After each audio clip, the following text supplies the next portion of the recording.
Halo, para pecinta fakta unik.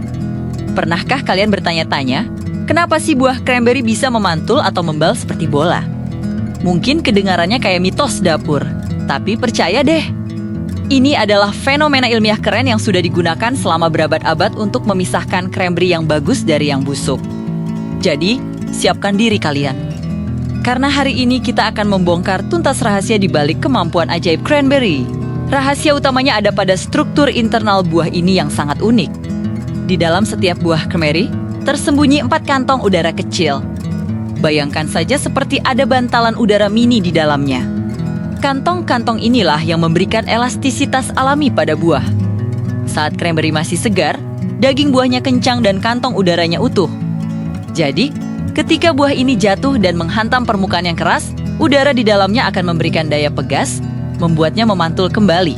Nah, sebaliknya, kalau buahnya sudah lama atau mulai busuk, struktur kantong udaranya rusak dan dagingnya jadi lembek. Akibatnya, buah itu tidak akan memantul sama sekali, melainkan langsung penyet saat jatuh.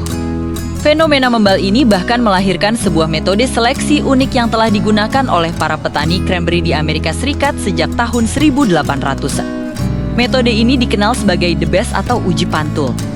Ceritanya, ada seorang petani bernama John Webb yang dijuluki Packleg karena ia menggunakan kaki kayu.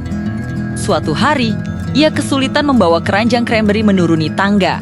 Tanpa sengaja, ia menyadari bahwa buah-buah cranberry yang kualitasnya bagus akan memantul terus hingga ke anak tangga paling bawah. Sementara yang busuk atau lembek akan menempel di anak tangga atas. Dari pengamatan sederhana inilah, lahir sebuah legenda dan metode seleksi yang revolusioner. Sampai hari ini, banyak pabrik pengolahan cranberry modern masih menggunakan alat yang terinspirasi dari metode ini. Jadi, buah-buah cranberry akan dilewatkan di atas serangkaian penghalang atau papan pemantul. Buah yang cukup kuat memantul dan melompati penghalang akan melanjutkan perjalanan ke tahap pengemasan, siap untuk kita nikmati. Sementara itu, buah yang gagal memantul akan disisihkan. Biasanya untuk diolah menjadi produk lain seperti jus, saus, atau selai. Jadi, pantulan itu benar-benar jadi penentu nasib setiap cranberry. Menariknya, kantong udara ini tidak hanya berguna untuk uji pantul saja. Kantong udara ini juga punya fungsi vital lainnya, terutama saat masa panen. Karena udara di dalamnya, cranberry secara alami akan mengapung di permukaan air. Inilah alasannya mengapa ladang cranberry seringkali sengaja dibanjiri air saat musim panen tiba. Metode ini dikenal sebagai harvesting. Dengan membanjiri ladang, buah-buah cranberry akan lepas dari batangnya dan mengapung di permukaan. Ini memungkinkan para petani untuk dengan mudah mengumpulkan buah dalam jumlah besar menggunakan peralatan khusus. Jadi bisa dibilang, kantong udara kecil itu adalah pahlawan ganda bagi buah cranberry. Jadi, kalau kalian mau membedakan cranberry segar dengan yang busuk, ada beberapa cara mudah.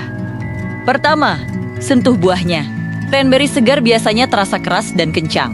Kedua, lakukan uji pantul sederhana. Jatuhkan dari ketinggian yang tidak terlalu tinggi. Kalau memantul, berarti segar. Ketiga, coba masukkan ke dalam air. Cranberry segar akan mengapung tinggi. Sebaliknya, cranberry busuk akan terasa lembek dan berair, langsung hancur atau menempel saat jatuh, dan cenderung tenggelam atau mengapung rendah di air. Sebagai fakta penutup yang seru, karena sifat membalnya yang unik ini. Cranberry sering dijuluki sebagai bounceberry di beberapa wilayah Amerika Serikat.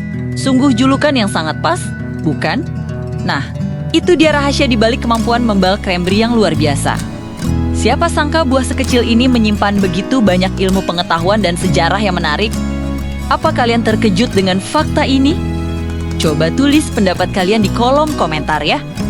Dan kalau kalian penasaran dengan fakta-fakta unik lainnya tentang buah beri, seperti kenapa stroberi itu secara ilmiah sebenarnya bukan termasuk keluarga beri. Pastikan untuk subscribe channel kami dan nyalakan loncengnya supaya tidak ketinggalan video berikutnya. Terima kasih sudah menonton.